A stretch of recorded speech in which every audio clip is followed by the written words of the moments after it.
Once an umpire decides to eject a player, a coach, or both, generally there's not much that a team can do to combat this. Maybe later on you'll see some other guys getting ejected after almost intentionally courting it, but largely both teams just kind of play on the best they can. That is, unless you were the Detroit Tigers on September 13th, 2017, when they seemingly decided to respond to umpire Quinn Wolcott ejecting both their starting catcher and manager in a bit of a different way.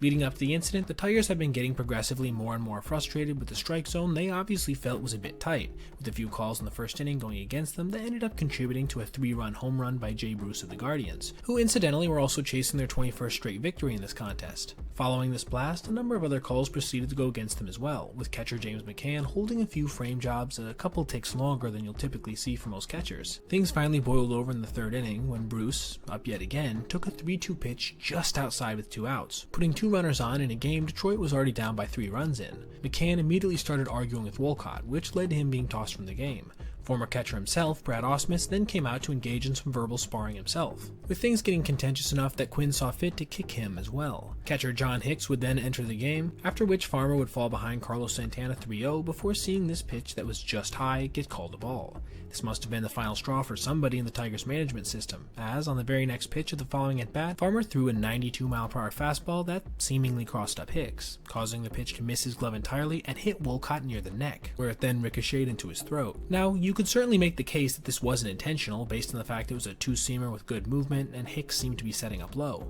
But I want you to watch the catcher's reaction following the pitch. He takes one glance behind him, doesn't even attempt to see if Wolcott's okay, then immediately starts heading out to the mound. This is not typical behavior for Major League players. Check out Drew Butera's reaction to the home plate umpire getting hit directly by a foul tip, or Buster Posey's. It's customary when things like this happen to check in on home plate umpires to make sure they're okay, especially if it came with the fault of your team directly, as a cross-up involves much more responsibility on the part of the players than a foul tip. You can even see the frustration in Wolcott's body language as he sat on the ground afterwards, looking every bit as much annoyed as in pain before ardently refusing to leave the game. The rest of the contest would move along pretty normally, with Detroit inching a bit closer in the later frames, but still coming up short in the end, with Cody Allen managing to lock down the Guardians' 21st straight victory on a sliding catch by Lonnie Chisenhall. Before we go, I want to know what you guys think. Was this intentional or just a really bad looking coincidence? Let me know your thoughts in the comments below. Now, thank you so much for watching. Hope you enjoyed today's video, and if you did, please consider liking and subscribing and checking out any one of these recommended videos.